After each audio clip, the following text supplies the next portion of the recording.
right, so on number 1, what we had was the number, to start with, we had the number 391,248. And we wanted to see if these numbers actually go into it. And the first number to ask was, does 2 go into this number? How do we know that it does? It's even. It's even. So yes, 2 does go into it. All right. For the number 3, how do we find out if 3 goes into it? Sum up from all the third divisible by 3. Yep, we're going to add them all up. If you add up each of the digits, that equals 27. 3 goes into 27, so it is divisible by 3. Okay? To find out if 4 goes into it, how do we find out? Last 2 digits, 48. 4 goes into 48, so yes, 4 goes into it. Okay? 6 is, it's already divisible by 2 and 3, so we know that 6 is divisible in it. 8, we, instead of the last 2 digits, we're looking at the last 3 digits. Oops, erased too much of it. So we're actually looking at 248 for the number 8. And yes, 8 does go into 248. 9, we do the same thing that we did with 3. We are taking all the digits, adding them together, which we got 27. And 9 does go into 27, so we know that that goes into it. And 12 we know goes into it because 3 and 4 already go into it. Yes? Okay, but isn't it like 8 if 2 and 4 both go into it? Nope, it doesn't work for 8. No, you have to look at the last 3 digits. Because the reason that 2 and 4, you can't test it the same way, is because 2 already goes into 4. Oh, okay. Okay? Now, listen up. 5 does not go into this number because it doesn't end in a 0 or 5. 10 does not go into this number because it does not end in a 0. All right, for part B, the number we are looking at is 89,001. Okay? Already we know that it's not divisible by 2 because it's not even. 3, if we were to add up these numbers, 8 plus 9 plus 1 is 18. So yes, 3 definitely goes into it. 4, does 4 go into 1? Nope, it doesn't. 5 doesn't go into it because it doesn't end in 0 and 1, or 0 and 5. 6 does not because 2 does not. It has to have 2 and 3 go into it. Okay, 8, does 8 go into 1? No, it doesn't. Okay, 9 goes into it because adding these up equals 18, and 9 goes into 18. 10 does not, it doesn't end in 0. And 12 does not because already 4 does not go into it, so 12 cannot. Okay. For number 2, it says identify all the rational numbers in the set. Well, let's define what a rational number is. What's a rational number? It can be a whole number. What else can it be? Fraction, decimal. It's going to be a fraction. It has to be a decimal that terminates or a repeating decimal. Okay? So in other words, a rational number is any number that can be made into a fraction. Okay?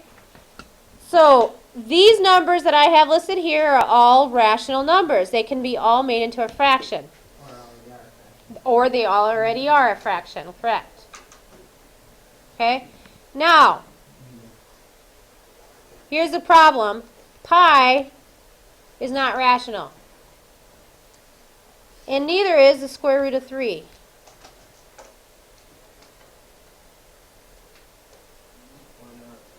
Because if you were actually put that in your calculator, it ends up being what I call a messy decimal. It has a decimal that goes on to infinity, and it has no rhyme or reason or pattern to it. Okay? Those are irrational because they're messy. All right, we'll talk about more of that later in the week. All right, number 3. What we're going to do on this one is actually take the negative 3 times the negative 4 first, and that equals 12. And then the 7 minus 10, which is negative 3, and that equals negative 4. All right.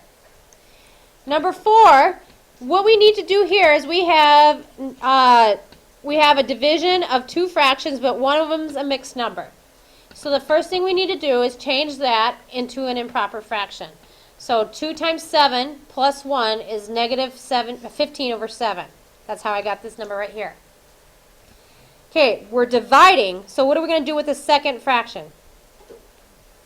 You're going to flip it. So that's how I got 7 over negative 15 right here. Now this is where my other classes had some tough times. Is because I did the reducing before I multiplied through. So what I'm trying to show you guys, oh, it disappeared, all of it. Let's see here, this was 7 and this was 15. Okay, if you look at the diagonal, looking at this diagonal, we got 3 and 15. Does 3 go into 15? Yeah, it goes into 15 5 times. 3 goes into itself once, so I can cancel those out and reduce already. Okay, 7 goes into 7. Yep. So I can reduce those to 1. They're both negative, so it is a positive. So 1 times 1 is 1. 1 times 5 is 5. So the answer on this one is 1/5. Okay, one thing I wanted to show you guys is if you do not pre-reduce, the answer ends up being negative 27 over negative 120, which becomes positive, and then you just have to reduce it in the end. You could do it either way. Okay? Looking at number 5, PEMDAS. We are looking at trying to reduce the inside of this first. So 6 minus 8 is negative 2. Yeah, Pam, do you have a question? For number 7, trying to multiply by 8. For number what? For 4? Okay. Okay, and then in this part we have 5 minus 7, which is also negative 2. Negative 2 squared is 4, and negative 2 to the third is negative 8. So you should have had a negative 32 on that part.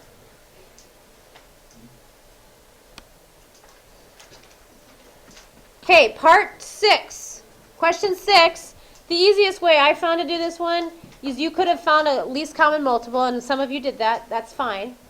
The other way you can do this is actually just multiply by the other denominator. So 24, the other denominator is 40. So I'm going to multiply top and bottom by 40. I can take 40 times 24, top and bottom, and this is what I end up with. 760 over 960 minus 168 over 960. Then I end up with 592 over 960, and you can reduce that down to 37/60. Okay? That one was a little bit harder, and I actually had to do a bunch of hand multiplication on the side that I didn't even show on here. Okay. Number 7 is interesting because it's PEMDAS, and you also have rational numbers in there. So the first thing we're going to do is do the P part of PEMDAS, which is parentheses.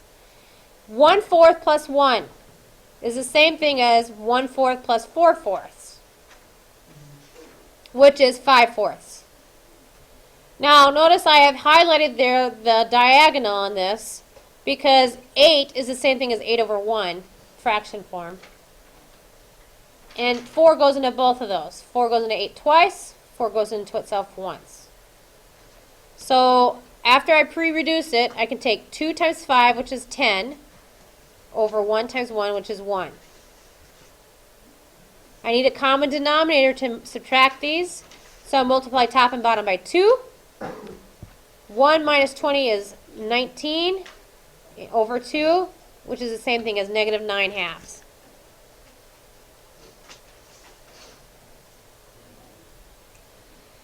And number 8.